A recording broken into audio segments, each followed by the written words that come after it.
Alright, dudes. Just wanted to bring you a little update on the build. It's my FPV slash here. And you can see none of the FPV stuff's on it, but it's a good opportunity to take a look at what all I got going on with the chassis. So, yeah, basically a high CG slash. It's pretty much stock. Still got the Ultra Shocks, upgrade to the stronger traxxas drive shafts, and I run at 3S. 3660K or 3660 motor, 2600 kV, 120 amp speed controller, which is overkill, and then just a fan on both. Keeps it running pretty good. I've been liking the high CG just for off-road work. It gets up and over stuff pretty easy. These tires are pretty cool too. The Proline BFG TAKO2 something or other.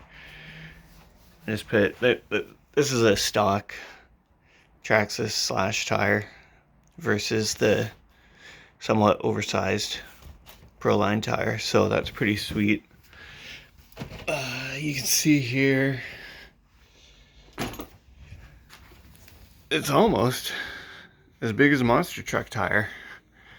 This is my kiddo's Stampede, but you know, you're at about the same height. Actually, the one thing that occurred to me when I got this Stampede was that the high CG slash and this monster truck basically pretty much the same, which I've known about a lot of the traxxas 10th scale cars, but I guess it surprised me on the monster truck. So they use the same front bulkheads. They're exactly the same.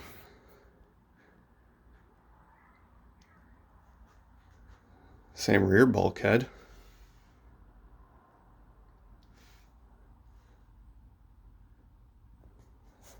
And, you know, everything that connects to them except for the chassis part in the middle.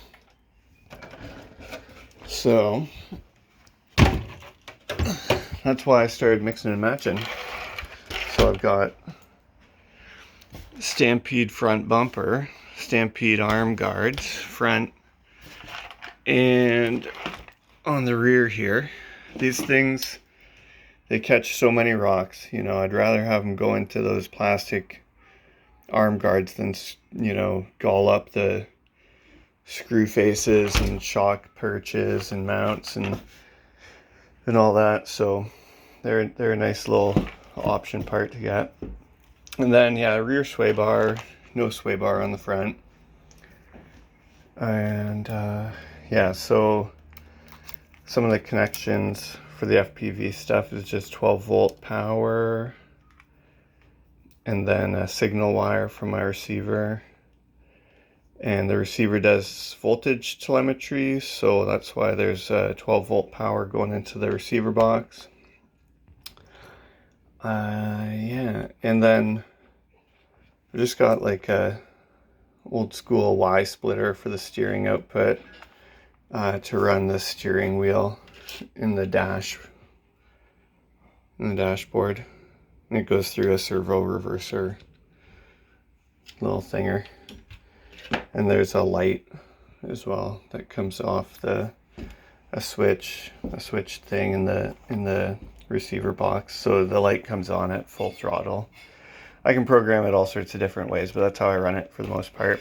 So that when I'm rewatching FPV footage, I can tell when I'm really giving it the beans, you know. So the light comes on in there. It's like a little green light. Maybe able to see it there. Anyways, little green light comes on just when I'm up around full throttle. And yeah, it's kind of fun to rewatch. Yeah, so body wise, right now I'm on the bug body, and I can swap back and forth between the truck and the bug pretty easy. It's just a bumper, change the height, and change the tires and wheels, because despite what the Proline pictures show for the F100 body, they show it with these tires on a slash, but they don't actually fit that well in reality. I was just getting too much tire rub, so I don't really care. I'll just run these guys, run these stock slash tires with that body, and they're great fun. They slide around really good. Yeah, so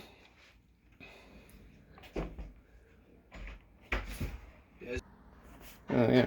Well, anyways, I forget where I was at, but just had to go save my cat. So yeah, swapping bodies, whatever. It's not that hard anymore, because all the FPV gear has been moved onto a single sort of mount. Right? Okay, I remember now. So yeah, these are the mounts for the FPV stuff. It's just ABS plastic, cut and drilled, and then I mount it with Gorilla tape. If I can find it, I'll show you. Yeah, this stuff, they have like 2 different strengths of it, strong or like super strong, but yeah, it doesn't come off. You can get it off. Okay, I shouldn't say that. You can get it off, but it won't accidentally remove itself in an accident. Not the ones I've had anyways. Yeah, and then all the FPV stuff mounts on a single bar. The video transmitter isn't on here right now because I've got to put it back on. I was doing some stuff. Yeah, it all mounts to a single bar with a couple bolts, and just goes on top there. So it's just a couple connections and a couple bolts, and I can yoink the whole thing, and that makes it easy for maintenance and service and all sorts of stuff. So yeah, and then the one thing I'm most excited about is just this one of these silly mesh covers to keep all the dirt and water out and all that stuff. You know what it does? It keeps all the grass and crap out of your fans. That's really what it boils down to. And then your fans keep turning, they keep your stuff cool, and you don't melt your gear, right? And then, yeah, it saves a lot of work getting rocks out of the chassis and whatever else. So I'd pretty much recommend them. Even with, like, you know, the holes, I sort of melted in there. It, you know, not that much stuff gets into the chassis, so it stays clean and keeps it good. So yeah, this has been working real good for me. Very reliable car, and good run times on 3S. Got the battery there. It's just cheapo Amazon, whatever. Biggest 3S pack I could find that would fit in the space here, and you know, they last pretty good. Sheriff's pretty hard, you know, when it's full charge, or I don't know, most of the way through the pack. So I've been pleased. It's enough for me anyways, for now. Cool. Okay, so that's my ride. Any questions, drop them below. Happy to chat about any of this stuff. I don't know, do I need to mention the radio? It's a Radio Link RC6 GS V2.